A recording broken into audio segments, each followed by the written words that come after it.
मनासारखं काम मिळवण्याचा स्ट्रगल सुरू होतो. सेव्हिंग्स असे असून असून किती असणार. सो ॲज अ कॉस्ट्युम दादा म्हणून कामाला लागलास. पण झाली गंमत अशी की मी आणि मग त्यांनी माझं थोडंसं एक काइंड ऑफ रॅगिंग घ्यायला सुरुवात केली. तुला हे करावं लागेल, मग तुला कामं मिळणार नाहीत आणि मग अशा खूप विचित्र गोष्टी ऐकल्या होत्या. तर प्रसाद दादाने मला अजूनही आठवते तिथून फोन लावला. मी ना घरी वेळ देऊ शकायचो ना झोप नीट व्हायची.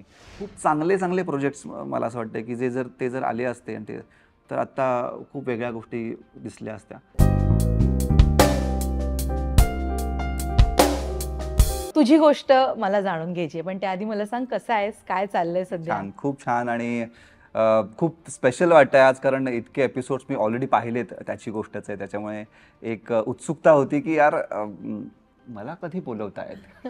पण ते झालंय आणि तेच मी जसं म्हणालो की प्रत्येकाची एक गोष्ट असते, प्रत्येकाला आपली गोष्ट लोकांपर्यंत पोहोचवायची असते. पण मला वाटतं हे माध्यम बेस्ट आहे सध्या की आपली गोष्ट लोकांपर्यंत पोहोचवण्याचं. आणि जेव्हा मी तुझ्याशी फोनवर बोलले किंवा मी तुला आत्ताही विचारलं बरेच दिवस दिसला नाहीयेस कुठे, इंटरव्ह्यूज नाही, काय नाही, काय चाललंय आयुष्यामध्ये, निवांत चाललंय का काय एक्झॅक्टली? सध्या थोडंसं निवांत म्हणण्यापेक्षा अशी एक फेज आहे माझ्या आयुष्यातली. मला असं वाटतं की जिथे मला वाटतं ही फेज प्रत्येक ऍक्टरच्या आयुष्यात कधी ना कधी कुठे ना कुठे येते की थोडासा तो एका पॉईंटला येऊन थोडा थांबतो आणि काही गोष्टींचा विचार करतो की आपण नक्की काय केलं पाहिजे. म्हणजे करिअरच्या या पॉईंटला येऊन आता पुढचा प्रवास आपण म्हणू ना फर्स्ट इनिंग आणि सेकंड इनिंग, तशी आता फर्स्ट इनिंग झाली असं पण म्हणणार नाही मी. पण गेली इतकी वर्ष टेलिव्हिजन करत आलो आहे, फिल्म्स केल्या, नाटक केलं. सो आता थोडंसं असं विचार होता की काहीतरी वेगळं करायचा प्रयत्न करूया. थोडंसं सिनेमा आणि नाटकावर फोकस करूया, स्पेशली सिनेमावर फोकस करूया. आणि नाटक तर करायचं होतं इतकी वर्ष, पण सतत गेली 10-12 वर्ष इतकं टीव्ही केलं. त्याच्यामुळे नाटकाला जेवढा वेळ द्यायचा होता तेवढा देता नाही आला.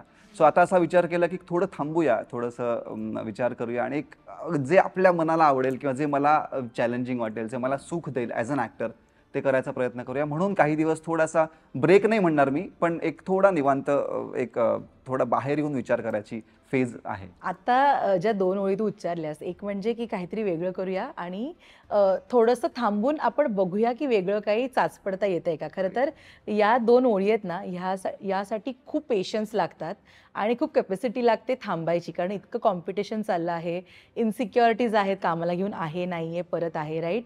सो मला एका नटाची मनस्थिती किंवा तुझी मनस्थिती इथे जाणून घ्यायला आवडेल की किती संयम किंवा किती होप्स आणि स्वतःच्या कामावर किती विश्वास ठेवावा लागतो थांबण्यासाठी? नाही, खूप जास्त. कारण मला नेहमीच असं वाटतं की जेव्हा ऍक्टर करिअरची सुरुवात करतो तेव्हा त्याचा सुरुवातीचा जो स्ट्रगल असतो तो काम मिळवण्यासाठी असतो. राईट. आणि एकदा काम मिळायला लागलं, एक थोडी ओळख निर्माण झाली की मग मनासारखं काम मिळवण्याचा स्ट्रगल सुरू होतो, जो मला असं वाटतं प्रत्येक ॲक्टरला कुठे ना कुठे तो आतून त्याला एक सतत हलवत असतो किंवा सतत त्याला एक ढुशी देत असतो की तुला हे करायचं, तू यासाठी आलायस. म्हणजे माझी सुरुवात खरं तर नाटकातनं झाली, एकांकिका आणि बाकीच्या गोष्टी. पण ते इतकी वर्ष तेवढं जे पॅशन होतं नाटक ते करता नव्हतं आलं. ऑफकोर्स टेलिव्हिजन केलं, एक ओळख निर्माण झाली, एक स्थिरता आली आयुष्याला. म्हणजे फायनान्शियली असेल, इमोशनली असेल, फॅमिली वाईज सगळ्या गोष्टी हे स्थिरस्थावर झाल्या. सो आता असं वाटलं की आता जरा थांबून विचार करूया काही गोष्टींचा की आता काही वेगळं करता येत आहे का, किंवा वेगळं म्हणजे असं काही कम्प्लीट वेगळं काही करायचं असं नाही, पण थोडं थांबून बघूया तरी की बाबा काही अजून चाचपडता येत आहे का. सो तू जसं म्हणालीस या गोष्टीला पेशन्स तर खूप लागतो. म्हणजे असं म्हणतात ना की it's very hard to say no. So तसं आहे की खूप गोष्टींना नाही म्हणत जेव्हा तुम्हाला कळत असतं की ही खूप चांगली अपॉर्च्युनिटी आहे, इतकी वर्ष तू ते करत आलायस, खूप चांगले पैसे मिळत आहेत, एक जी सिक्युरिटी प्रत्येक माणसाला स्पेशली ॲक्टरला हवी असते ती या प्रोजेक्टमधनं तुला मिळू शकते. पण तेव्हा जेव्हा ती वेळ येते की नाही मला तरी थांबायचं आहे, मला अजून, ती खूप अवघड गोष्ट आहे. म्हणजे कुठल्याही ॲक्टरसाठी, मी असं म्हणत नाही की तो नवीन आहे किंवा सिनियर आहे, कुठल्याही ॲक्टरसाठी ही गोष्ट खूप अवघड असते. पण तिथे मला असं वाटतं जर तुम्ही तुमच्या त्या कन्व्हिक्शनवर किंवा त्या निर्णयावर ठाम असाल आणि ऑफकोर्स तुमची फॅमिली तुमच्यासोबत असेल किंवा तुमचे आजूबाजूचे मित्र किंवा जे लोक आपल्याला मॅटर करतात ते जर तुमच्या बरोबर असतील आणि आपला विचार जर तिथे पक्का असेल आणि ऑफकोर्स स्वतःवर विश्वास असेल तर ती गोष्ट करायला बळ मिळतं. सो म्हणून त्या गोष्टीसाठी थांबलोय आणि काही गोष्टी ऑफकोर्स पाईपलाईनमध्ये आहेत, काही गोष्टी सुरू आहेत, पण त्याला वेळ लागणार आहे, हेही तितकंच खरं. ती गोष्ट कधी होईल माहीत नाही, पण yes, I am ready to wait. तुझ्यामध्ये आहे तेवढा संयम? आहे म्हणजे तो डेव्हलप झाला आहे का आधीपासूनच तसा स्वभाव आहे? विचारशील तर तो डेव्हलपही झालाय आणि थोडासा तसा मी संयमी आहेस. काय म्हणूया, सॉर्टेड आहे त्या बाबतीत, की ठीक आहे बाबा, एखादी गोष्ट करायची आहे तर मग आपण त्यासाठी थांबावं लागणार आहे. थोडं जेव्हा बाहेर बघतो किंवा जे आपले रोल मॉडेल्स आहेत, ज्यांना बघून आपण मोठे झालो आहोत किंवा ज्यांच्यासारखं आपल्याला बनायची इच्छा आहे, त्यांचं जेव्हा आयुष्य बघतो, त्यांचं करिअर बघतो, तेव्हा त्या काही गोष्टी ऑब्झर्व करत असतो आपण, की या माणसाने काय केलं, या माणसाने या फेजमध्ये काय केलं असेल. मग त्यांच्या जेव्हा स्टोरीज आपल्याला कळतात, त्यांच्याकडनं पण एक इन्स्पिरेशन मिळतं. सो या सगळ्या गोष्टी जेव्हा विचार करतो तेव्हा वाटतं की हां, काहीतरी जर वेगळं करायचं आहे, काहीतरी मोठं करायचं आहे, तर तुला थांबावं लागेल. आणि ती थांबण्याची तयारी आहे, पण ते तितकं सोपं नाही आहे, ते अवघड आहे. पण तेच आहे, अवघड गोष्टी केल्याशिवाय तुम्हाला म्हणतात ना, की कहीं पोहोचना है तो कहीं से निकलना पडेगा. जे तू थोडंसं. आता म्हणालास, it is hard to say no. खरं तर म्हणजे अगेन कॉम्पिटिशन इतकं आहे की नाही कसं म्हणावं, किंवा आत्ता नाही म्हटल्यावर पुन्हा आपल्याला कामाला अप्रोच होईल की नाही, इथून अनेकदा सुरुवात असते, राईट? ते नाही म्हणणं तुझ्यासाठी कधी कठीण होतं, जे आत्ता तुला थोड्या प्रमाणात का होईना सोपं वाटतंय की ठीक आहे जरा थांबूया, तर आधी तुझ्यासाठी कठीण होतं नाही म्हणणं कुठल्या ऑफकोर्स प्रोजेक्टला? होतं कठीण. कारण जसं आता मी म्हणालो, की अशा काही गोष्टी असतात किंवा अशा काही ऑपॉर्च्युनिटीज असतात, तिथे आपल्याला जे आपण वर्षानुवर्ष करत आलोय, एक एक आयुष्याला एक स्थिरता आलेली असते, एक सेट असतं, की बाबा हां, मला माहिती आहे मला महिन्याला एवढा चेक येणार आहे, वर्षाचा एवढा एवढा आहे, माझ्या घराचं इन्स्टॉलमेंट एवढा आहे, गाडीचा एवढा आहे, बाकीचे खर्च आहेत. हो. सो त्या सगळ्या गोष्टी ह्याच्यातनं सॉल्व्ह होणार आहेत. बरं, सेव्हिंग्स असे असून किती असणार आहेत? असतील, सो right. तो पण एक भाग असतो आणि तिथे खरं थोडासा कस लागतो. जोपर्यंत सेव्हिंग आपले इंटॅक्ट असतात तोपर्यंत आपण हां ठीक आहे यार मी थांबतो. पण ते त्याला जेव्हा हात लागतो किंवा ते जेव्हा आपल्याला खर्च करावे लागतात. हां, तेव्हा थोडंसं असं वाटतं की यार काश क्या कर रहा है. येस, तू हां. आहेस पण फायनान्शियल प्लॅनिंग वगैरे आधीपासून करणारा? हां, म्हणजे असं प्लॅनिंग वाला बंदा नाहीये, पण हां, थोडंसं घरून म्हणजे स्वाती आहे, बायको आहे, ती थोडीशी त्या बाबतीत जे प्रत्येक गृहिणी असतेच, ती थोडीशी त्या गोष्टींमध्ये आहे, की कुठे किती पैसे म्हणजे खर्च केले पाहिजेत किंवा कुठे सेव्हिंग केलं पाहिजे. त्या बाबतीत थोडं त्या मानाने सिक्युअर्ड होतो, म्हणजे आहे, अजूनही आहे. पण तेच आहे, म्हणजे पुन्हा एकदा ते किती दिवस पुरणार आहे किंवा ते आणि जे आपल्याला मनापासून करायचं आहे त्याला अजून किती वेळ लागणार आहे, ते कधी दिसतंय का, आपल्या दृष्टीपथात आहे का. तर ह्या दोघांचा मेळ घालता थोडा काय म्हणूया, एक थोडा स्ट्रगल आहे. पण येस, मला असं वाटतं की प्रत्येक ॲक्टरने, नॉट ओन्ली ॲक्टर, कुठल्याही कलाकाराने किंवा कुठल्याही जर थोडासा थांबून थोडासा विचार करून जर गोष्टी केल्या की बाबा मला काय अचीव्ह करायचं आहे, कारण हे नेव्हर एंडिंग आहे. म्हणजे टेलिव्हिजन म्हणा किंवा मी असं हे म्हणत नाही की टेलिव्हिजनच, पण कुठल्याही क्षेत्रामध्ये की काम मिळत जातं, तुम्ही करत जाता आणि एक पॉईंट असा येतो की यार आता म्हणजे हां आता केलं इतकी वर्ष, आता काय. सो तो पॉईंट यायच्या आधीच थोडं थांबून जर विचार केला तर मला वाटतंय. आई ग. ओके, सो जरा मला काही वर्ष मागे जाऊन सांग. आपल्याला ना ती एक हिंट यावी लागते की मी या क्षेत्रासाठी बनलोय बाबा, किंवा मी या क्षेत्रामध्ये काम करू शकतो, अभिनय. तुझ्या बाबतीमध्ये काय घडलं आणि तुला असं वाटलं की अभिनय करावा? खरं सांगू का, मी म्हणजे काय म्हणतात की शाळेत असल्यापासूनच थोडं मी ती एक परफॉर्म करण्याची एक असते ना आतमधून, की मला परफॉर्म करून दाखवायची एखादी गोष्ट, ती आतमध्ये ती गोष्ट होतीच. म्हणजे घरात पण काही गोष्टी असतील किंवा काही परफॉर्म करून दाखवायचं असेल, शाळेमध्ये जेव्हा गॅदरिंग्स असतात किंवा स्नेहसंमेलन असतात, तेव्हा पण माझा हात पहिल्यांदा वर असायचा की मी करतो. वक्तृत्व स्पर्धा असतील, शाळेतली नाटकं असतील, सो तेव्हापासून ती गोष्ट आतमध्ये होती परफॉर्म करण्याची. त्यामुळे कुठेही असं काही असेल तर माझा हात पहिल्यांदा वर यायचा. सो तेव्हापासून ती गोष्ट सुरू झाली आणि मग ऑफकोर्स कॉलेजमध्ये गेलो. कॉलेजमध्ये स्पर्धा केल्या, एकांकिका स्पर्धा असतील किंवा नाटकांमधनं कामं करणं असतील, आणि तेव्हा थोडंसं असं वाटायला लागलं की यार हां, ही गोष्ट अशी आहे की जी मी एन्जॉय करतोय आणि ही गोष्ट अशी आहे की जी मला आयुष्यभर करत राहायला आवडेल. पण तरीसुद्धा ते त्या लेवललाच होतं, म्हणजे स्पर्धा ह्या गोष्ट पण काहीच, कारण फॅमिलीमध्ये कोणी नव्हतं किंवा आजूबाजूला पण असं कोणी नव्हतं की जे इंडस्ट्रीशी बिलॉंग Guide करतंय, करेल, हां, किंवा गाईड करेल. पण हा तो एक विश्वास होता की आपण करू शकतोय. थोडंसं आजूबाजूने पण मित्रमंडळी किंवा सांगत होते, नाही जमतंय तुला, हे छान होतंय. तेव्हा पण आपण असं, अरे हो मला जमतंय ही गोष्ट.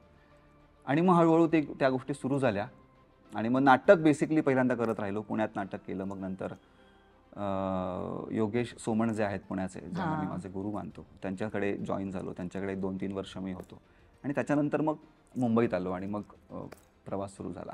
पण पुणे ते मुंबई ती जर्नी अजिबात सोपी नसणार. इकडे येऊन सेटल होणं, इथे राहणं आणि ऑल टुगेदर इकडे वेगळा स्ट्रगल आहे. राहण्यापासून, खाण्यापिण्यापासून ते काम शोधण्यापर्यंतचा हा स्ट्रगल आहे. ती जर्नी कशी आहे? नाही, ती जर्नी कुठल्याही ॲक्टरसाठी म्हणजे ट्रान्झिशन हा पार्ट खरंच खूप अवघड असतो. म्हणजे आता मी बाकीच्यांच्या पण जेव्हा गोष्टी ऐकतो, ती ती जी फेज असते ना, काही लोकांच्या बाबतीत ते पटकन होऊन जातं, होऊन काही लोकांना ते जातं. थोडा त्याच्यामध्ये खूप स्ट्रगल करावं लागतं. सो मला असं वाटतं की मी खूप ती ट्रान्झिशन अवघड नक्कीच होती. पण टचवूड मला असं वाटतं की गोष्टी तशा घडत गेल्या. म्हणजे मी जसा पुण्यातनं मुंबईत आलो, तेव्हा एकतर मला एक पटकन एक मालिका मिळाली. भलेही तो छोटासा रोल होता, पण ते मिळालं. मग एक छोटं नाटक मिळालं. नाटकामध्ये छोटासा एक रोल कोणतं मिळाला. नाटक केलंस? माझं पहिलं नाटक जे होतं, म्हणजे आधी पहिलं नाटक माझं कमर्शियली पुण्यात मी केलं. पण ते पुण्यातलं नाटक तेच असतं, की त्याचे पुण्यातच प्रयोग प्रयोग होतात. होतात. पुण्यातलीच ती हां. सगळी हे असते. पण मुंबईत आल्यावर पहिल्यांदा मी टेलिव्हिजनपासून सुरुवात केली. कारण मुंबईत आल्यावर नाटकाच्या क्षेत्रातलं कोणीच ओळखीचं नव्हतं. जे काम मिळतंय, जे येतंय ते घेऊन मग पुढे-पुढे जायचं, असं हे होतं. सो सुरुवातीला मग छोटे-छोटे रोल्स मालिकांमध्ये हे सुरू केलं. मग पहिली जी माझी मालिका ज्याच्यातनं मी घराघरात पोहोचलो, ती म्हणजे सगळ्यांचीच माहीत असलेली 4 दिवस 4 सासूचे. दिवस सासूचे. त्यामुळे हो. तो खरं तर खूप छान ब्रेक होता माझ्यासाठी आणि तिथून मग खऱ्या अर्थानं प्रवासाला सुरुवात झाली. पण तो ऑफकोर्स काळ स्ट्रगलचा होता. पण मला आता जेव्हा मी मागे वळून बघतो, तेव्हा वाटतं की ती पण एक प्रोसेस होती आणि ती प्रोसेस खूप साऱ्या गोष्टी शिकवून गेली. कारण एखाद्या शहरातनं एक मुंबईसारख्या मोठ्या शहरात येणं आणि इथे स्वतःचा जम बसवणं किंवा कामं शोधणं, ही एक प्रोसेस ॲक्टर म्हणून पण खूप काही देणारी असते. सो ती खूप छान होती प्रोसेस. पण कोणी होतं या दरम्यान तुला गाईड करणारं मुंबईमध्ये, की काय केलं पाहिजे? कारण दिवसाला हजारो ऑडिशन्स इथे होत असतात. अशा वेळी तुझा मार्ग काय आहे हे सांगणारं असं कोणी होतं आयुष्यात, की काय केलं पाहिजे, काय नाही केलं पाहिजे? नाही, अशी व्यक्ती एक जर विचारशील तर अशी कोणी नव्हती. म्हणजे मी आलो, गोष्टी करायला लागलो, ऑडिशन्सना जायला लागलो. मग वेळोवेळी अशी माणसं भेटत गेली, की जी तिथे मला गाईड करत गेली, की मग आता इथेही जा, तिथेही जा, हे पण कर. पण एक अशी व्यक्ती कुठली म्हणशील तर नाही. मग मी त्या बाबतीत मला असं वाटतं, की स्वतःचंच एक इनर सेल्फ मेड. गाईडन्स होता, की आपण हे एक इंट्युशन म्हणूया किंवा काय, की ह्या गोष्टी आपण केल्या पाहिजेत किंवा या गोष्टींच्या जर आपण हा जर मार्ग धरला तर इथे आपण पोहोचू. आणि टचवूड त्या गोष्टी तशा घडत गेल्या. म्हणजे सुरुवातीला मला ॲक्टिंग करायचं होतं, म्हणजे नाटकांमधनं काम, पण मला शूटिंग हा जो प्रकार आहे हा माहीत नव्हता, की काय शूटिंग काय असतं, तर ते बघायचं होतं. सो माझी एक मैत्रीण होती, जी एका मालिकेच्या सेटवर ॲज अ असिस्टंट म्हणून काम करत होती. मी तिला सारखं फोन करून विचारायचो, की ऐक ना, मला शूटिंग बघायचं आहे, तर मला कुठलंही काम असेल तर तू मला प्लीज सांग, मी करीन. तर म्हटलं, अरे काय तू तर ॲक्टर आहेस. नाही नाही, असं काही नाही, मला कुठलंही काम चालेल, मला बघायचं आहे काय आहे ते. तर ती म्हणाली, कॉस्ट्युम डिपार्टमेंटमध्ये एक मुलगा हवा आहे त्यांना, तर तू हां मी करतो ना, मला काही प्रॉब्लेम नाही आहे, मी करीन असं म्हणून ती म्हणली ठीक आहे ये. आणि मग मी त्याचं शूटिंग कोल्हापूरला चालू होतं. ओके. तर ती मालिका दूरदर्शनला यायची आणि असा प्रॉपर मायथॉलॉजिकल काइंड ऑफ त्याचा पूर्ण सेटअप होता. आणि तिथे मग मी ॲज अ कॉस्ट्युम दादा म्हणून कामाला जॉईन झालो. लागलास? ओ. पण झाली गंमत अशी, की मी जोशमध्ये बोलून गेलो, की मला आता सगळं येतं. पण तिथे गेल्यावर कळलं, की अरे हे यांचे कॉस्ट्युम्स नॉर्मल नाही आहेत. म्हणजे धोतर पण नेसवायचं आहे, हां, ती हां. बाराबंदी घालायची आहे, मग ती पगडी हे करायची आहे. तर यातलं तर मला काहीच माहीत नाही आहे. पण मी आपल्या कॉन्फिडन्सवर बोलून गेलो आहे. मग तिथे गेल्यावर मला हे सगळं शिकायला लागलं. मग आणि त्यांना कळलं, की ह्या मुलाला काही येत नाही. आणि त्याने एका पॉईंटला त्यांना हेही कळलं, की ह्याला करायची ॲक्टिंग, पण हा खोटं बोलून आला, की मला कॉस्ट्युममधल्या गोष्टी येतात. आणि मग त्यांनी माझं थोडंसं एक काइंड ऑफ रॅगिंग घ्यायला सुरुवात केली, की चला आता धोतर नेसून दाखव, मग हे करून दाखव. आणि तिथे मग मी हे झालो, की नाही मला नाही येते, पण मी शिकेन. मला जर तुम्ही मग मी इस्त्री करायला शिकलो. तिकडे. हां. हो. आणि तिथले ॲक्टर्स इतके चांगले होते, म्हणजे अजूनही मला त्यांच्याबद्दल सुनील गोडबोले सर होते, की त्यांनाही कळलं, की हा पोरगा हे. मग त्यांनी मला शिकवलं, की इकडे मी तुला शिकवतो. मग त्यांनी मला शिकवलं, की हे धोतर असं नेसायचं, हे करायचं. आणि मग त्यांच्याकडनं शिकत हळूहळू मग तिथे मग मला तिथे खरं तर शूटिंगच्या वातावरणाची सवय झाली, की ओ असं शूटिंग असतं. मग त्यांनी मला एक छोटासा रोल पण दिला. मग त्या त्याच मालिकेत. हां. ओके. पण अगदी म्हणजे अगदी असा भिकाऱ्याचा रोल होता आणि पूर्ण मला काळं फासलं होतं अंगाला. आणि बघितलं तर कोणाला कळणारे नाही का हा विकास आहे. हा. पण म्हटलं ठीक आहे ना, मी करतो म्हणून. आणि मग त्याने तो सगळा काळा रंग फासला, अंगावर अशी माती वगैरे टाकली आणि म्हणाले की ठीक आहे आता सीन कर म्हणून. आणि मी केला सीन आणि सगळे म्हणाले अरे येतो वन डे ऍक्टर आहे. वा. मग तिथे लोकांना कळलं की अच्छा मग तू ऍक्टिंग बी करताय क्या. म्हटलं हा सर मी खरं तर ऍक्टरच आहे, पण मला इथे यायचं होतं. सो असा पण एक अनुभव होता की म्हणतात ना की एखादी गोष्ट आपल्याला ती इतकी पॅशनेटली हवी असते, पण तिथे गेल्यावर आपोआप मार्ग असे मिळत जातात. फक्त तुम्ही एक पहिलं पाऊल टाकलं की तुम्हाला बाकीच्या गोष्टी आपोआप सपोर्ट करायला येतात. इंडस्ट्रीबद्दल ना मिसकन्सेप्शन खूप आहेत. म्हणजे आत्ता तरी सोशल मीडिया म्हणा किंवा कॉन्टॅक्ट सगळ्यांचे इतके वाढलेत की कळतं इथे काय घडतंय. जेव्हा तू सुरुवात केलीस खूप वर्ष आधी तेव्हा गोष्टी वेगळ्या होत्या मे बी आतापेक्षा. बरोबर. तुला असे काही मिसकन्सेप्शन किंवा तुला एक प्रकारे थोडी तरी भीती होती इंडस्ट्रीत एंटर करताना की बाबा आपण विचार करतोय ते जग तसंच असेल का जरा वेगळ्या गोष्टीही असतील इथे? नाही, भीती तर होतीच. कारण एकतर जसं मी तुला म्हणालो की काहीच कल्पना नव्हती इंडस्ट्रीबद्दल की काय कशा पद्धतीने कामं होतात, कशा पद्धतीने कामं मिळतात, तिथे जाऊन तुम्हाला काय करावं लागतं. आणि इतक्या गोष्टी ऐकलेल्या असतात की तुला हे करावं लागेल, मग तुला कामं मिळणार नाहीत, आणि मग अशा खूप विचित्र विचित्र गोष्टी ऐकल्या होत्या. त्यामुळे एकतर पहिला जो निर्णय होता की आता मुंबईत जाऊन आपल्याला काम करायचं आहे, आणि हे जेव्हा मी सुरुवातीला घरी सांगितलं तेव्हा पण त्यांची पहिली रिॲक्शन हीच होती की अरे नाही, म्हणजे तू कसं, तुला माहिती आहे एकतर कशा गोष्टी असतात, आपल्या घरातलं कोणी नाही आहे, तू अजून तुला माहीत नाही की तू करिअर वाईज काय करणार आहेस, तू शिक्षण चालू आहे ते पण हे व्हायचं आहे. पण तेव्हा एक असा कॉन्फिडन्स होता की मी घरी सांगितलं की मला फक्त 2 वर्ष द्या, मी एकदा जाऊन बघतो तरी काय होत आहे, जर समजा नाही झालं काही तर मी परत येईन, पण मला ती 2 वर्ष हवी आहेत. आणि म्हणून मग मी तसा मुंबईत आलो. आणि ही मिसकन्सेप्शन्स जसं तू आता म्हणालीस की होतीच की एकतर तुमचं कोणीतरी ओळखीचं लागतं इथे, त्याशिवाय तुम्हाला कामं मिळत नाहीत. तो एक महत्त्वाचा हे होता की अरे आपल्या तर कोणीच ओळखीचं नाही आहे, मग आपल्याला इथे कामं मिळतील का किंवा एंटरटेन केलं जाईल का.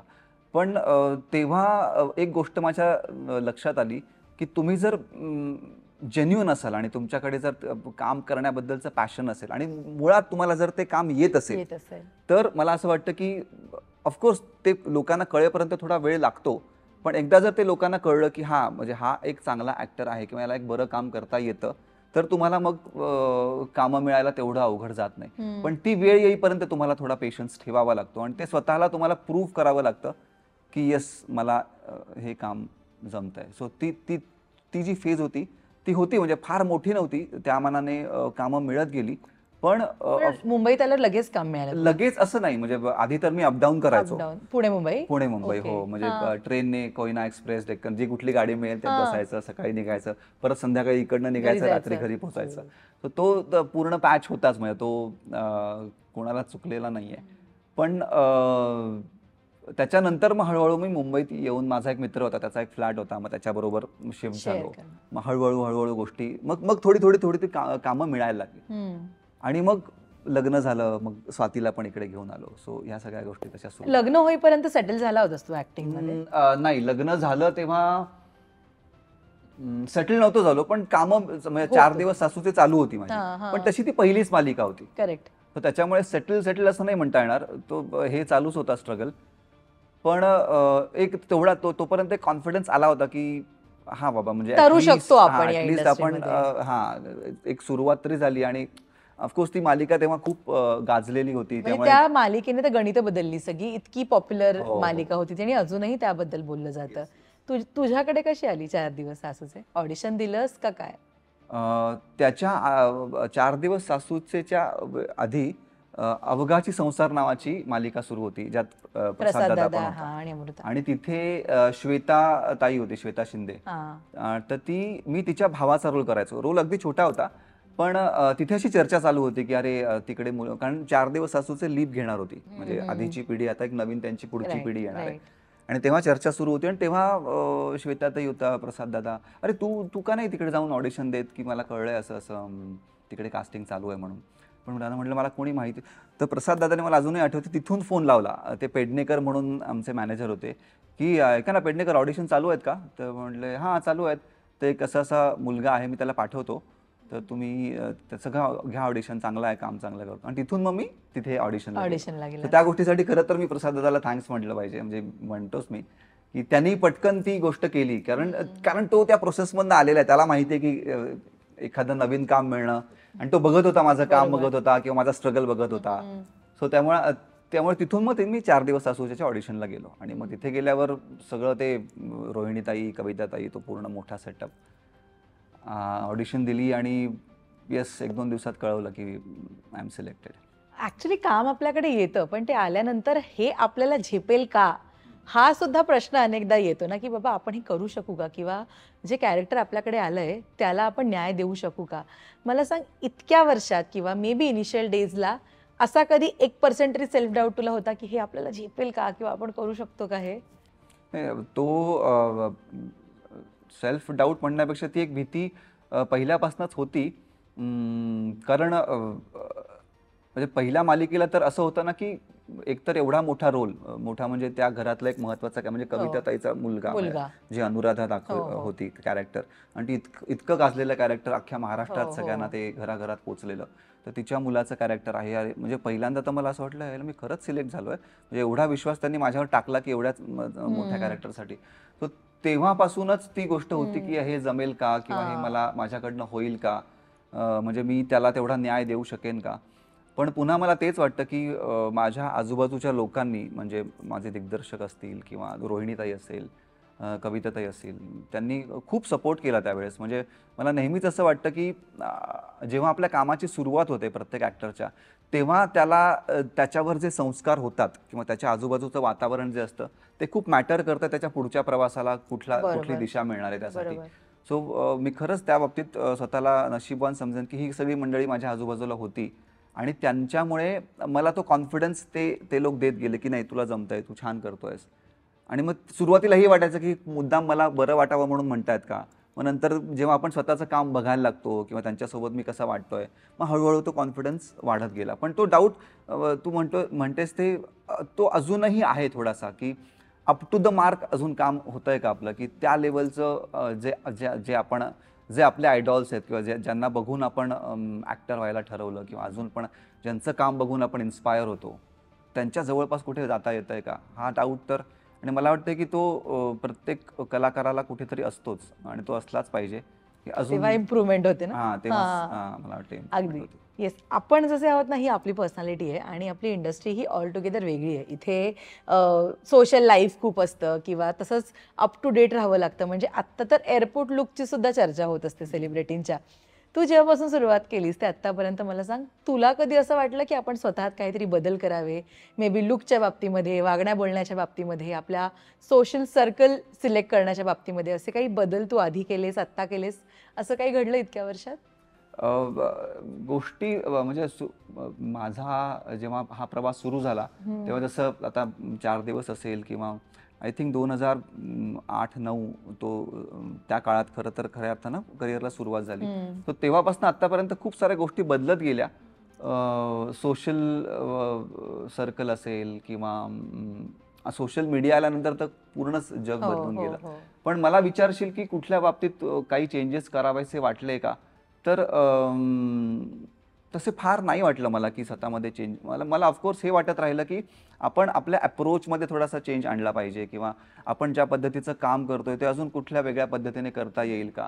सो मी थोडासा त्या पद्धतीने विचार करणारा माणूस आहे, की एक्सटर्नल गोष्टी बदलण्यापेक्षा आतून आपण काही चेंज करू शकतो का, आपला अप्रोच चेंज करू शकतो का, आपल्या कामाच्या पद्धतीमध्ये काही बदल करू शकतो का. सो त्याच्यावर जास्त फोकस होता, ना की बाहेर काय घडतंय. म्हणजे ऑफकोर्स त्या गोष्टी महत्त्वाच्या आहेतच, म्हणजे ॲक्टर हे प्रोफेशन असं अपिअरन्स. आहे हां. की तुमचं अपिअरन्स पहिल्यांदा तुम्ही दिसता आणि मग तुमचं काम कळतं. सो त्याच्या बाबतीत मी स्वतःमध्ये बदल घडवत गेलो, आणि त्याच्या बाबतीत मला असं वाटतं की मी स्वातीला त्या बाबतीत क्रेडिट देईन, कारण तिचं या गोष्टींकडे खूप जास्त लक्ष असतं. ओके. की ती अशी कायम असते की तुला कळत नाही रे, तू कसा राहतोस, तू असं थोडा अजून छान राहा.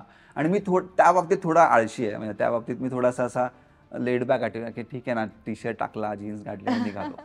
पण तू जसं म्हणालीस तर सध्या थोडासा तो एक लुकचा भाग लक्षात घेतला जातो. आणि आता तर म्हणजे तुम्ही रस्त्यावरनं जात असताना पण कोण तुम्हाला शूट करेल आणि ते तुमच्या कुठल्या तरी एका खरंय. सोशल मीडिया पेजवर येईल हे सांगता येत नाही. पण त्या गोष्टी आहेत, म्हणजे part and parcel of the game आपण त्याला म्हणतो. पण तेवढा मी त्या बाबतीत अजून कॉन्शियस नाही झालं नाही झालो. नाही झालोय. ओके, तू चित्रपटांमध्ये सुद्धा काम केलंयस. खरं तर मालिका करत असताना ना अनेकदा असं होतं की अरे हे कलाकार ओव्हर एक्सपोज झाले, तर चित्रपटामध्ये कशी संधी द्यायची, किंवा किंवा मे बी असं होतं की अरे इतका पॉप्युलर कलाकार आहे, देऊयात याला चित्रपटामध्ये संधी. तुझ्या बाबतीमध्ये मालिका ते चित्रपट ही जम कशी होती? ही जंप खरं तर जसं मी आत्ता म्हणालो ना, माझा एक जसं मी म्हणालो की मला नाटक करायचं होतं, बरोबर. मी पुण्यातनं आलो, पुण्यातली नाटकं केली होती, पण मुंबईत मला नाटक करायचं होतं, कमर्शियल प्रॉपर असं नाटक, जे मी खूप वर्ष ज्याची वाट बघत होतो की मला नाटक करायचं आहे. माझ्या मालिका तोपर्यंत सुरू झाल्या होत्या. आम्ही तोपर्यंत म्हणजे अशी एक वेळ होती दर्शना, जेव्हा माझ्या तेव्हा 3 चॅनल्स मेजर होती. एक झी मराठी होतं, ETV होतं आणि स्टार प्रवाह नुकतंच लॉन्च झालं होतं.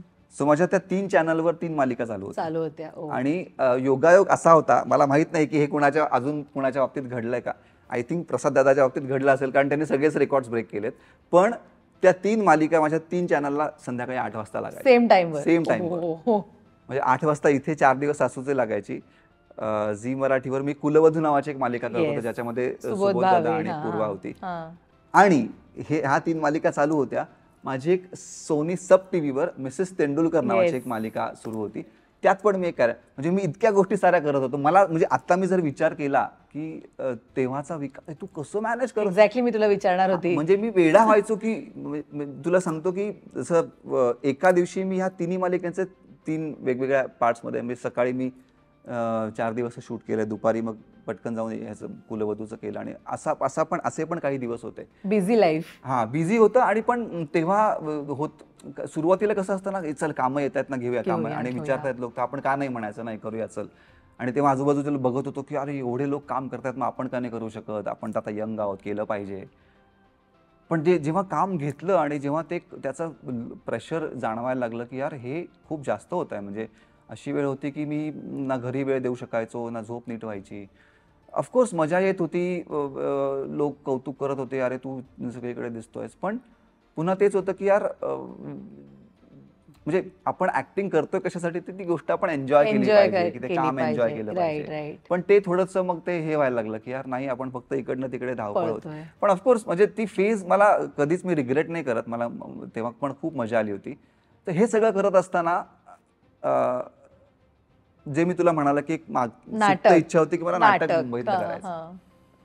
हे सगळं करत असताना मला सुनील दादाचा फोन आला, सुनील बर्वे, की विकास एक नाटक करतोय. आणि तेव्हा हर्बेरियमच्या 25 नाटकांची ती हे सुरू झाली होती, आणि पहिलं सूर्याची पिल्ले झालं होतं आणि दुसरं हमीदाबाईची कोठी.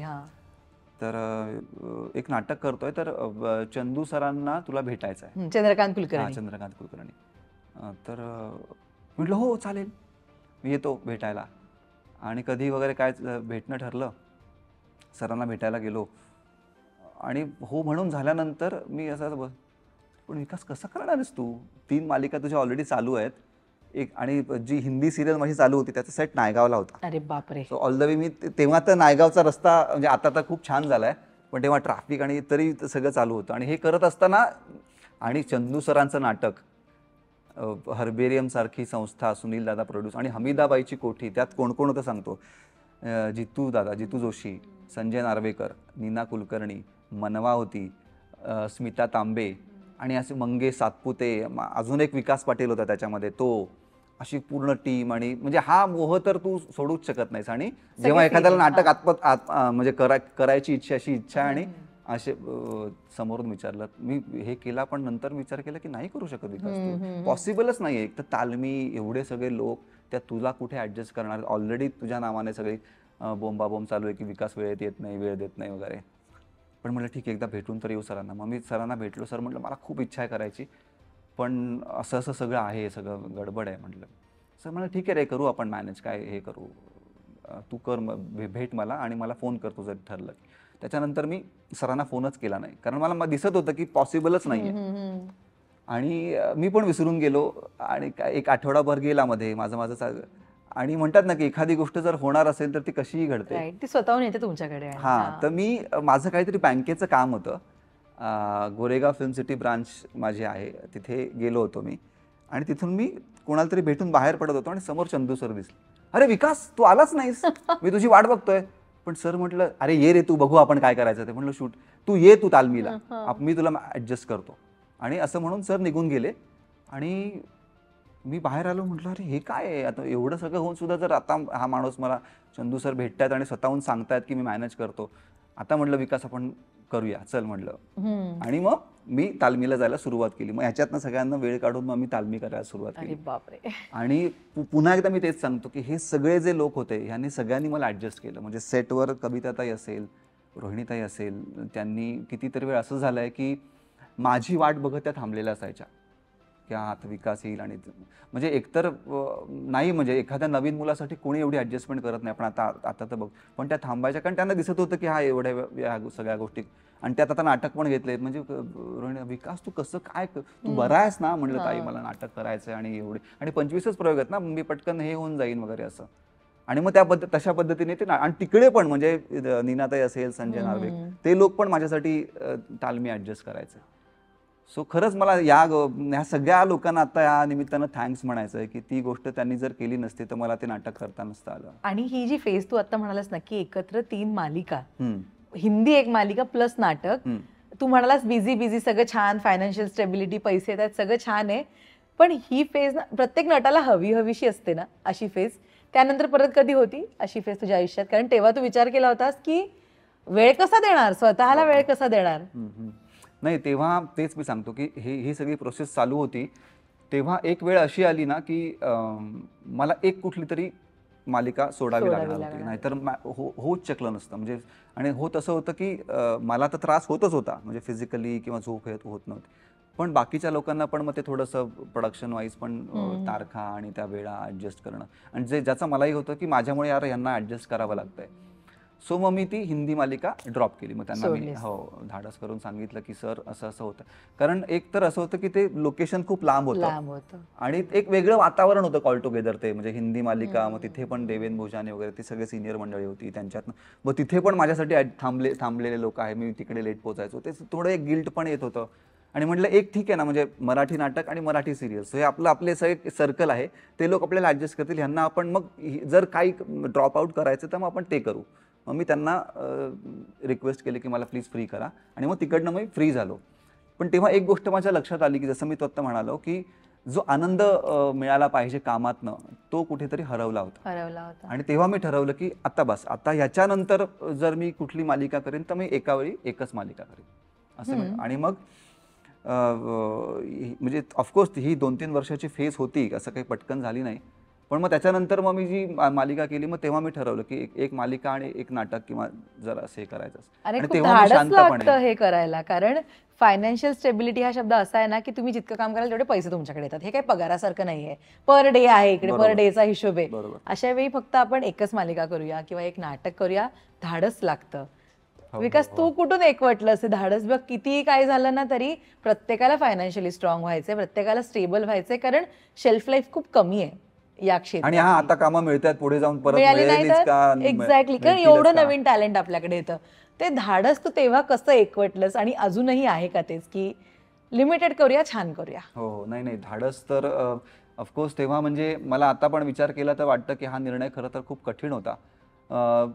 पण मी जसं म्हणालो ना, ती एक शांतता जी हवी होती ना मला, ती कुठेच म्हणजे मी एका पॉईंटला असं झालं की अरे नाही, मला म्हणजे मी निघतो एका सेटवरनं, मग गाडीत बसतोय, दुसरीकडे जातोय, ट्रॅफिक लागतं, हे सगळं हा जो काही त्रास होत होता ना, तर तेव्हा मी म्हटलं की मला शांतपणे एका ठिकाणी मी आलोय आणि मी तिथे फोकस्ड आहे, तिथे मी दिवसभर थांबलोय. कुठे आता उद्या किती वाजता मला कुठे पोहोचायचं, अच्छा हे का सतत कॅल्क्युलेशन. 2 वाजता मग त्या मॅनेजरना फोन करायचा, पेडणेकर ऐका ना, मला उद्या 2ला नाही शक्यच नाही, तुझे सीन आहे दिवसभर विकास, मी तुला सोडूच. तर हे जे टेन्शन आहे ना, ती रात्रभर झोप नाही, कारण आता उद्या मी काय कसं तिकडनं निघून दुसऱ्या लोकेशन. सो ही जी सगळी जी मेस झालं होतं, त्याच्यातनं बाहेर पडण्यासाठी पण मला तो निर्णय गरजेचा वाटत होता. म्हणजे धाडस पण होतं, आणि ह्याच्यातून मला ठीक आहे एक थोडं पैसे कमी मिळतील पण मी शांतपणे काम करू शकेन, ही एक गोष्ट होती. आणि तेव्हा मग पुन्हा मी तेच म्हणेन की स्वातीने पण मला सपोर्ट केला की नाही, कारण तिला दिसत होतं की हो, आणि तू म्हणजे मी घरी वेळच देऊ शकतो, फक्त झोपायला जायचं, सकाळी उठायचं, निघायचं. हा जो पॅच होता ना, त्याच्यातनं बाहेर पडण्यासाठी हे खूप गरजेचं होतं. सो मग तेव्हा मी हे म्हणलं की नाही, मग एक काम करू, पण शांतपणे करूया. ओके. 4 दिवस सासूचे तर आहेच, पण तुझ्या मते विकास, कुठल्या भूमिकेने तुला सगळ्यात जास्त रिकॉग्निशन मिळवून दिलं? ती एक की भूमिका ठरली तुझ्या करिअरमध्ये? पहिलं तर क्रेडिट मी ह्यालाच देईन, 4 4 दिवस दिवस सासूचे. सासूचे. ज्याच्यात म्हणजे मी घराघरात पोहोचलो. कुलवधू नावाची जी मालिका होती त्याच्यात माझं खूप वेगळं कॅरेक्टर होतं. म्हणजे थोडेसे एक त्याला ग्रे शेड होती आणि तो खरं तर नक्षलवादी बॅकग्राऊंडमधनं आलेला असतो आणि मग सुलभाताई होत्या, सुलभाताई सुलभा देशपांडे. देशपांडे. त्यांच्या घरात मी राहायला येतो आणि मग त्या घरात कोणालाच माहीत नसतं की हा एक नॉर्मल मुलगा आहे, पण नोकरी करणारा, आणि ॲक्च्युअल त्याची बॅकग्राऊंड वेगळी असते. तर ते खूप एक वेगळं कॅरेक्टर होतं, ज्याच्यामुळे एक ॲक्टर म्हणून मला असं वाटतं की तिथे लोकांना कळलं की हा काहीतरी एक फक्त गुडी गुडी किंवा हिरो असं चॉकलेट बॉय न नाही. करता काहीतरी वेगळंही करू शकतो. आणि त्याच्यानंतर मला असं वाटतं की हमीदाबाई मधलं जे कॅरेक्टर होतं माझं, त्याच्यानी मला ॲक्टर म्हणून इंडस्ट्रीत थोडंसं एक की बाबा हा बरा काम करतो बरं का, म्हणजे हा जर या लोकांसोबत स्टेजवर उभा राहू शकतो आणि काम करू शकतो, तर तो एक रोल मला असं वाटतं की त्याने मला चांगली ओळख दिली आणि कॉन्फिडन्स दिला की हां, म्हणजे आपण योग्य ट्रॅकवर आहोत. इनिशियल डेजलाच तुला एवढा छान छान कलाकारांचा पाठिंबा मिळाला. पहिल्या मालिकेमध्ये रोहिणीताई सारखी अभिनेत्री किंवा या नाटकामध्ये हे जे सिनियर कलाकार आहेत ना, यांच्याकडनं खरंच बऱ्याच गोष्टी, म्हणजे त्यांचे अनुभव ऐकणं सुद्धा एक हो, हो. प्रकारे एक शिकवणी असते, राईट? तू तुझ्याकडे आत्ता कुठल्या कलाकाराने तुला सांगितलेले अनुभव ठेवलेले आहेत किंवा त्यांच्याकडनं तू घेतलेली शिकवण ठेवलेली आहेस?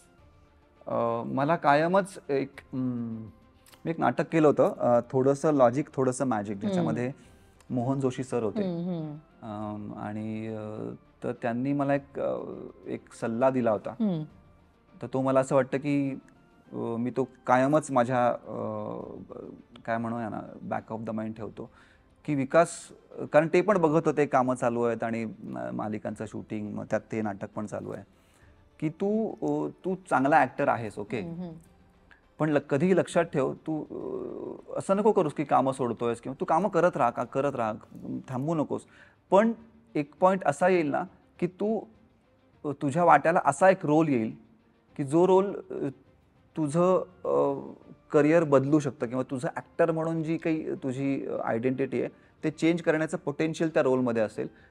तो रोल फक्त ओळख, की तुला तेव्हा कळलं पाहिजे की दिस इज द रोल जो मला वाजवायचा आहे, आणि तेव्हा तू तुझे 100 नाही 200% त्या कॅरेक्टरला दे, आणि तेव्हा मग तू हयगय करू नकोस. सो तो जो मेसेज मला असं वाटतं की खूप महत्त्वाचा आहे, की जो मला असं वाटतं की नटाच्या आयुष्यात खूप सारी कामं तो करत असतो, म्हणजे खूप सारे वेगवेगळे रोल्स करत असतो. काही रोल्स त्याच्याही स्वतःच्याही लक्षात राहत नाही, तेवढे हे असतात. पण एक असा कुठला तरी एक कॅरेक्टर येतं की जे तुम्हाला वाटतं की yes, this is the character, की हे मला एक ॲक्टर म्हणून पण एका वेगळ्या लेवलला नेईल, आणि एक तुझी जी काही एक सोशल इमेज आहे ती पण बदलण्याचं पोटेन्शियल त्या रोलमध्ये आहे. सो तो मला असं वाटतं की प्रत्येक ॲक्टर त्या एका रोलच्या शोधात असतो. राईट फ्रॉम, म्हणजे किती मोठे मोठे ॲक्टर्स असतील, की तो एक रोल त्यांच्या करिअरमध्ये घडतो, त्याच्यानंतर मग सगळं सोपं होऊन जातं. तो आलाय तुझ्या करिअरमध्ये? मला असं वाटतं अजून नाही नाही आलाय. I am waiting, steel waiting. Yes, पण तू म्हणालास 2008-2009 पासून तू काम करतोस या इंडस्ट्रीमध्ये. खरं तर ना, रोज एक वेगळा आपल्या इंडस्ट्रीमध्ये स्ट्रगल आहे, रोज एक वेगळा. हो. इतक्या वर्षात या इंडस्ट्रीत सगळ्यात जास्त स्ट्रगल तुझा कुठल्या गोष्टीसाठी झाला? मला असं वाटतं की स्ट्रगल नाही म्हणणार मी त्याला, पण हां, ती एक वेटिंग पिरियड जो असतो, की मला एखादी गोष्ट हवी आहे आणि त्या गोष्टीसाठी मी थांबलोय. मला असं वाटतं आता हीच जी मला असं वाटतं जी फेज आहे ती चालू आहे. हां, की जेव्हा दिसतंय की आजूबाजूला खूप गोष्टी घडतायत, किंवा मी जर ठरवलं तर मी कुठला तरी एखादा टेलिव्हिजन शो घेऊन हे करू पण मला काहीतरी वेगळं करायचं आहे, काहीतरी एक पर्टिक्युलर गोष्ट, आणि जी आता चालू आहे पाईपलाईनमध्ये, तर ती गोष्ट जोपर्यंत होत नाही ना, तोपर्यंत तो जो एक संयम ठेवणं आणि तो एक वेटिंग पिरियड जो असतो, तो मला असं वाटतं कुठल्याही ॲक्टरसाठी स्ट्रगलच आहे ते एक प्रकारचं. म्हणजे नॉट ओन्ली की तुमच्याकडे कामं, जसं मी आधी म्हणालो की आधी काम मिळवण्यासाठी स्ट्रगल असतो, पण नंतर आपल्याला जे काम करायचं आहे मनासारखं, त्याच्यासाठी थांबणं आणि त्या गोष्टीची वाट बघणं. सो तो एक पॅच जो आहे तो मला असं वाटतं की सध्या सुरू आहे. रिजेक्शन फेस केलंस कधी? हो हो, खूपदा. म्हणजे ही एक फेज होतीच की जसं मी तुला म्हणालो की खूप सारी कामं, खूप हे म्हणजे फिल्म्स पण चालू आहेत, नाटक पण चालू आहे एकीकडे, मालिका तर चालूच होत्या. पण त्याच्यानंतर एक मध्ये अशी फेज आली होती की जिथे थोडासा एक ब्रेक लागला होता की जसं तू आता मगाशी म्हणालीस की ओव्हर एक्सपोज्ड होतो चेहरा आणि मग अरे हा विकास ओके हा तिकडे पण होता, मग आपण ठीक आहे ना काहीतरी नवीन चेहरा बघूया किंवा नवीन. सो ती एक फेज प्रत्येक ॲक्टरच्या आयुष्यात येते की आपण थोडे ओव्हर एक्सपोज होतो. खरं तर मला ही टर्म थोडीशी म्हणजे मला मला नाही वाटत जर एखादा ॲक्टर चांगलं काम करत असेल आणि वेगवेगळ्या पद्धतीचं काम करत असेल तो कधीच ऑडियन्ससाठी ओव्हर एक्सपोज होत नाही नाही. होत, नाही होत. ते वाट बघत असतात इनफॅक्ट त्याला स्क्रीनवर ऑडियन्सला म्हणजे मी बघायला. जेव्हा बाहेर जातो तेव्हा खूप अजून पण लोक म्हणतात, तू का नाही मालिका कर, तू का नाही दिसत आहे इकडे, की तू इतकं चांगलं काम करतो, इतकं तू आम्हाला आवडतोस. सो ही टर्म कुठेतरी एक इंडस्ट्रीनेच क्रिएट केलेली क्रिएट आहे की केलेली ओव्हर आहे. एक्सपोज. या पण त्याची जर पॉझिटिव्ह साईड बघायला गेलो तर मला असं वाटतं की ठीक आहे, म्हणजे जर ते असा विचार करतायत तर खरंच असं झालं असेल मी ओव्हर की तू एक्सपोज. खूप काम हां, केलंयस. खूप काम केलं की ठीक आहे ना, हां. तर थोडं एक एक एक मध्ये पॉज येऊ शकतो. सो हां, म्हणजे रिजेक्शन हां, तर केलंयस. रिजेक्शन मग त्याच्यानंतर जो एक इथून निघून मग आता वेगळ्या कुठल्यातरी सेटअपमध्ये जायचंय. मग तिथे काहीतरी स्वतःचं हे क्रिएट, तर तिथे खूप रिजेक्शन फेस केले आहेत. जिव्हारी लागले पण एखादं रिजेक्शन किंवा खूप विचार केलायस तू एखाद्या रिजेक्शनचा की आपण का झालो इकडे रिजेक्ट? हो, हो. असे तर खूप प्रोजेक्ट म्हणजे स्पेशली काय होतं ना, की आता जेव्हा आपण इतकी वर्ष काम करत असतो, म्हणजे आता समजा मी गेली एक 10-12 वर्ष मराठीमध्ये, तर आपण एक ऑफकोर्स कुठल्याही ॲक्टरला असं वाटत असतं, की आता आपण थोडंसं हिंदीत करूया, नॅशनल लेव्हलला जाऊन. तर तिथे असं खूप ठिकाणी झालं आहे म्हणजे माझ्या बाबतीत, की काम सगळ्यांना आवडलं आहे, सगळ्या गोष्टी ऑडिशनमध्ये झालेल्या आहेत. पण फायनल ह्याला येऊन काहीतरी एक असं हे होऊन जातं, की यार मग तेव्हा कळत नाही, की यार मग इथे काय अशी कुठली गोष्ट आहे, की ज्याच्यामुळे हे मला मिळत नाहीये. सो ती गोष्ट अजून मला असं वाटतं, की अजूनही क्रॅक झालेली नाहीये, की काय आहे नक्की? नक्की ते माझं मराठी असल्यामुळे ते रिजेक्ट होत आहे का अजून मी कुठे कमी पडतोय का? कारण सगळ्याच गोष्टी खूप ज्या एक्सपेक्टेड आहेत त्या सगळ्या गोष्टींमध्ये मी करेक्ट जातोय. माझा परफॉर्मन्स लोकांना तिथे असणाऱ्या लोकांना आवडतोय. मग ते काय होत? असे खूप चांगले प्रोजेक्ट्स मला असं वाटतं, की ते जर आले असते आणि तर आता खूप वेगळ्या गोष्टी दिसल्या असत्या. पण ठीक आहे, मला पुन्हा तेच वाटतं, की अजून ती वेळ आलेली नाहीये. पण ऑफकोर्स ते रिजेक्शन खूप जिव्हारी लागतं. जेव्हा आपल्याला माहीत असतं, की आपण त्या गोष्टीसाठी करेक्ट आहोत, त्या गोष्टीसाठी ती गोष्ट आपण डिझर्व्ह करतो. पण ती अजून मिळत नाहीये. तर ते कोणालाही ती दुखावणारी गोष्ट असते. तर रंगभूमीची एवढी ओढ किंवा इतक्या मालिका करणाऱ्या कलाकाराने बिग बॉस मराठी हा शो केला आणि ना म्हणजे मिसकन्सेप्शन खूप आहेत त्या कार्यक्रमाबद्दल. आम्ही जे बघतो तेच आत घडतं असं नाही, कारण तुम्ही ते 24 तास राहता ऑब्व्हियसली. आणि नो डाऊट पैशांच्या बाबतीमध्ये म्हणू देत किंवा एक वेगळी ओळख म्हणू देत किंवा पुन्हा एकदा घराघरात जाणं म्हणू दे, या गोष्टी येतात त्या शोमुळे, राईट? तुझ्या बाबतीमध्ये काय होतं की तुला असं वाटलं आता बिग बॉस करूया? कारण काहीच नाही ना, 3 महिने तुम्हाला ना नाटक ना मालिका ना काही नाही, फक्त एका घरात राहायचंय. सो तुला सुद्धा काय अनेकांनी नंतर प्रश्न विचारला का की तू का बिग बॉस केलंस किंवा काय कारण मी ठरलं? खरं तर कधीतरी स्वतःला पण हा प्रश्न विचारतो, की आपण म्हणजे not in a negative sense, या की की कसा मी तिथे एंटर झालो. पण माझ्या बाबतीत मी तुला माझी गोष्ट सांगितली नाही, तर खरंच असं वाटेल, की अरे हे खरंच घडलं का? पण मला पुन्हा तेच वाटतं, की एखादी जर गोष्ट तुमच्या आयुष्यात घडायची आहे ना, तर ती कशी घडते. सो तेव्हा झालं असं, की माझी एक मालिका सुरू होती कलर्स मराठीवर, बायको अशी हवी नावाची. आणि ती चालू असताना बिग बॉसचा प्रोमो ऑन झाला होता. सगळे बघत होते. मग आम्ही पण चर्चा करतोय सेटवर, "अरे या कोण आहे सीझनला या?" वगैरे, वगैरे काय. आणि सगळं चालू आहे आणि अचानक आम्हाला कळलं, की आमचा शो ऑफ एअर जातोय. आणि तो पण थोडा सरप्रायझिंगच होता. म्हणजे मला असं वाटतं, की माझ्या करिअरमधलं खूप छोटा स्पॅमची मालिका सर्वात होती ती. म्हणजे किमान 2 वर्ष तरी माझी कुठली मालिका रन झालीच आहे. सो ते थोडंसं शॉकिंग पण होतं आणि थोडंसं अरे काय, म्हणजे असं पण नव्हतं, की लोकांना आवडत नाही. आवडते लोकांना, सगळं छान होत आहे. पण म्हटलं ठीक आहे, आता काय माहीत नाही चॅनलचं काय हे असेल. सो अशी बातमी आली, की शो ऑफ एअर होतोय आणि तेव्हा जस्ट कोविड संपलं होतं. ओके. सो तो सगळा पण ते पण एक वातावरण होतं. मग ते बाहेर जाऊन शूट करणं वगैरे त्या सगळ्या गोष्टी होऊन गेल्या होत्या. एक थोडंसं त्याच्या आधी 2 वर्ष पूर्ण घरी बसलो होतो, सगळेच आपण घरी होतो. तर ते पण एक हे होतं. आणि अरे मालिका सुरू झाली लगेच बंद पण झाली असं ते चला आता काहीतरी सुरू होत आहे आणि अच्छा. सो ते पण सगळ्या त्या गोष्टी सुरू होत्या. आणि बिग बॉस सुरू व्हायला आय थिंक 8 दिवसच राहिले होते आणि आम्हाला कळलं की आमची मालिका बंद होऊन त्या जागी बिग बॉस सुरू होते. म्हटलं ओ अच्छा बापरे असं सगळं. आणि वन फाईन डे माझा I think last day of shoot असेल त्या सिरियलचा, मला सुगंधाताईचा फोन आला. सुगंधा लोणीकर ज्या कलर्स मराठीला मार्केटिंग हेड आहेत, की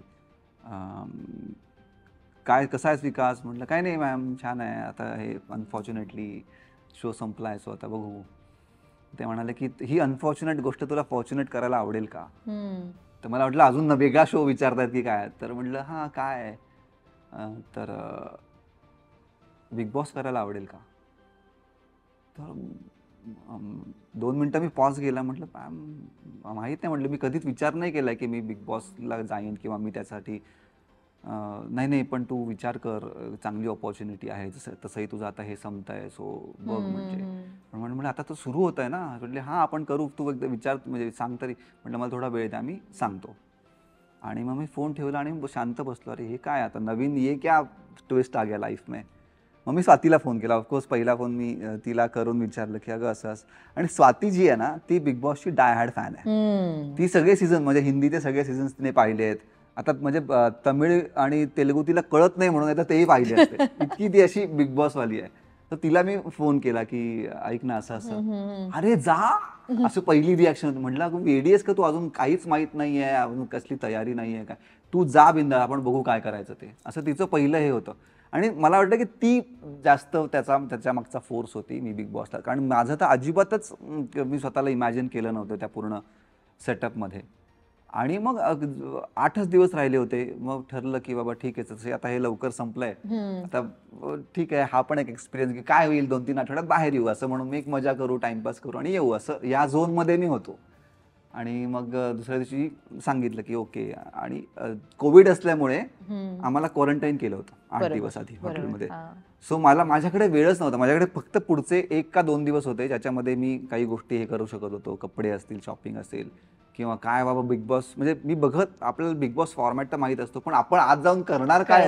आणि बाकीचे लोक सगळे त्यांना 2-2, 3-3 महिने माइंडसेट पण लागतो ना रे आतमध्ये जाण्यासाठी. सो फॉर्च्युनेटली तो जो 1 आठवडा मिळाला. पण ऑफकोर्स आम्ही क्वारंटाईन होतो, हॉटेलच्या रूममध्ये बंद होतो. त्या आठवड्याभरात मग मी काही गोष्टी थोडा विचार केला, मग काही फोनाफोनी केली, काही गोष्टी बघितल्या की बाबा नक्की काय आहे. आणि ते 8 दिवस मिळाल्यानंतर मग मी त्या घरात एंटर झालो. आणि मग त्याच्या पुढे तर पण करेक्ट डिसिजन होता ना तुझा बिग बॉस. म्हणजे मला असं वाटतं की तोपर्यंत मी थोडा घरात पाय ठेवेपर्यंत मला असं वाटत होतं, कारण ना एका कलाकाराची पूर्ण इमेज बदलणारा तो शो आहे. आपण असे कित्येक उदाहरणं बघितली आहेत, अनेकांची करिअरही घडली आहेत त्याच्यामुळे, नो डाऊट इन दॅट. पण एखाद्या माणसाचा स्वभाव लोकांना वेगळा वाटत असतो, त्या घरामध्ये गेल्यावर तो कदाचित वेगळा पोर्ट्रे होऊ शकतो आणि इमेज बदलू शकते एखाद्या नटाबद्दलची, राईट. जे आपण लास्ट सीझन मध्ये सुद्धा बघितलं. नाही प्रत्येक म्हणजे आता तू जसं म्हणालीस कित्येक जणांच्या पर्सनल लाईफ, प्रोफेशनल लाईफ खूप डिस्टर्ब झाल्यात. तो शोच असा आहे ना की तो काहीच तुमचं लपवून ठेवत नाही, सगळ्याच गोष्टी तुमच्या. सो ती एक गोष्ट होती बॅक ऑफ द माइंड की यार आपण जातोय खरं, पण मग मी ह्या गोष्टी हे केल्या होत्या की आपण सॉर्टेड राहायचं किंवा हा नाही आपण असं राहायचं की फार. पण तो शो असा आहे ना की तिथे पहिले 15-20 दिवस गेले की तुम्हालाच कळत नाही की तुम्ही. आणि मला वाटतं त्या शोचा तो प्लस पॉइंट पण आहे की तुम्ही माणूस म्हणून कसे आहात. अशा आपल्या आतल्या कित्येक गोष्टी ज्या अशा असतात की ज्या आपल्यालाही माहीत नसतात, ज्या बाहेर येतात किंवा ज्या आपल्याला कळायला लागतात किंवा ज्या गोष्टींचं रिअलायझेशन आपल्याला होतं. सो मी पाऊल टाकेपर्यंत मला होतं की जातोय पण ओके आहे ना, पण ठीक आहे आपण करू. आणि असं वाटलं तर तसे आपली काही तयारी नाही आहे, बाकी कंटेस्टंट्स कोण आहेत माहीत नाही आहे शोबद्दल फार. आणि म्हणून मी असा गेलो आणि तिथे गेल्यानंतर मग मी गोष्टी एन्जॉय करायला लागलो. यू थिंक तो करेक्ट डिसिजन आहे तुझा? ऑफकोर्स. म्हणजे मला असं वाटतं की बिग बॉस ला जाणं तोपर्यंत मी थोडा डाऊटफुल होतो, पण तिथे गेल्यावर मला जाणवलं की नाही.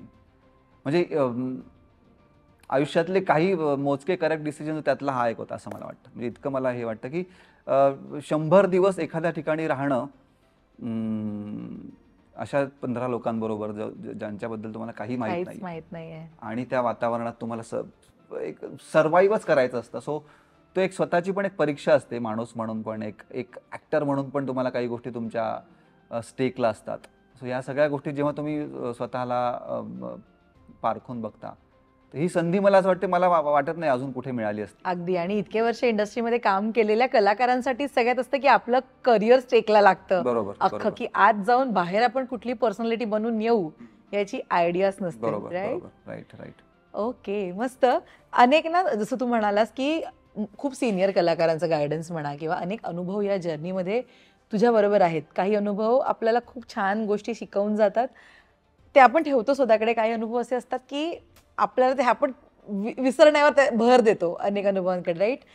मला तुझ्या या अख्ख्या जर्नीतला एखादा असा अनुभव ऐकायला आवडेल की जो तू आवर्जून स्वतःकडे बांधून ठेवलायस, किंवा असं असतं ना की एकतर ही गोष्ट ही कायम आपल्याबरोबर घडली पाहिजे, किंवा एखादी अशी गोष्ट की हे परत नाही झालं पाहिजे माझ्याबरोबर. या अख्ख्या जर्नीमधला असला कुठला अनुभव आहे विकास, जो तू जाणीवपूर्वक ठेवलायस तुझ्याकडे?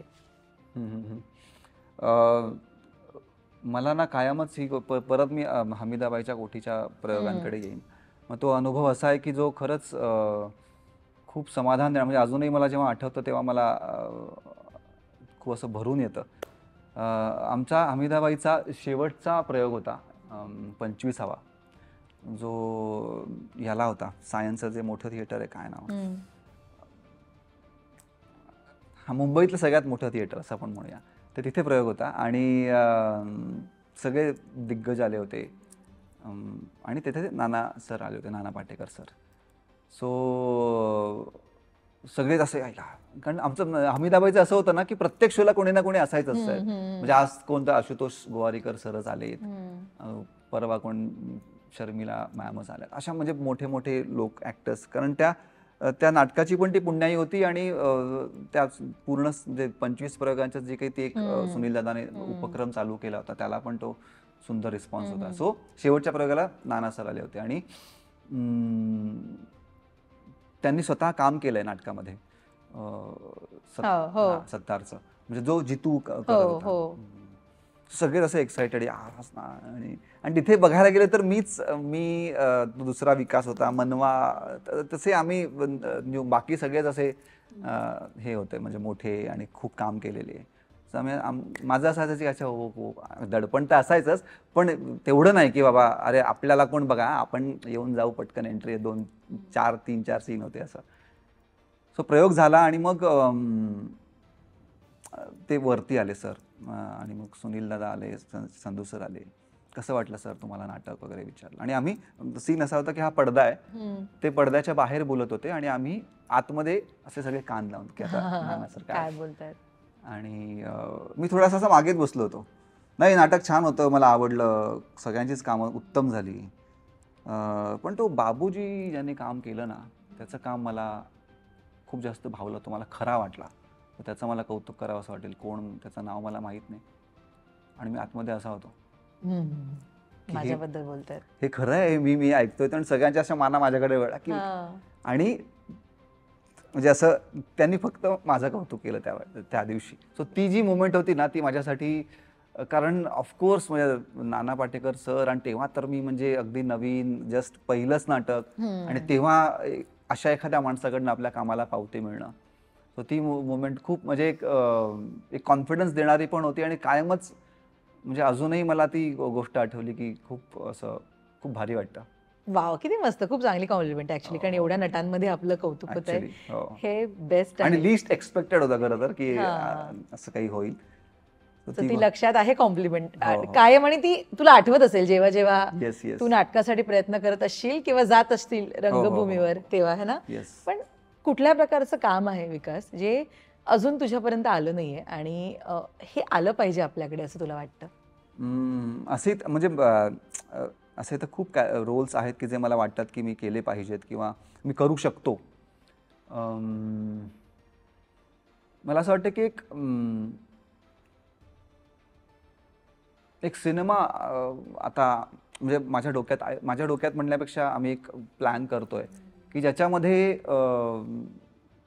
मला जे ॲक्टर म्हणून मी आहे, माझ्यात ॲक्टर म्हणून जे पोटेन्शियल आहे, जे मला पूर्णपणे दाखवता येईल, असा अजून रोल मला असं वाटत नाही माझ्यापर्यंत आला आहे किंवा तो जो मी डिझर्व करतो, तर तो त्या गोष्टीची मी वाट पाहतोय की तो अजून मला मिळायचा आहे, जिथे मी खऱ्या अर्थानं दाखवू शकेन की आणि स्वतःला नॉट ओनली की मी लोकांना दाखवायचं आहे किंवा काय, माझी पण स्वतःची एक ॲक्टर म्हणून ती परीक्षा असेल की Prove वेदर करायचं. I can do it or not. So त्याच्यासाठी प्रयत्न सध्या चालू आहेत.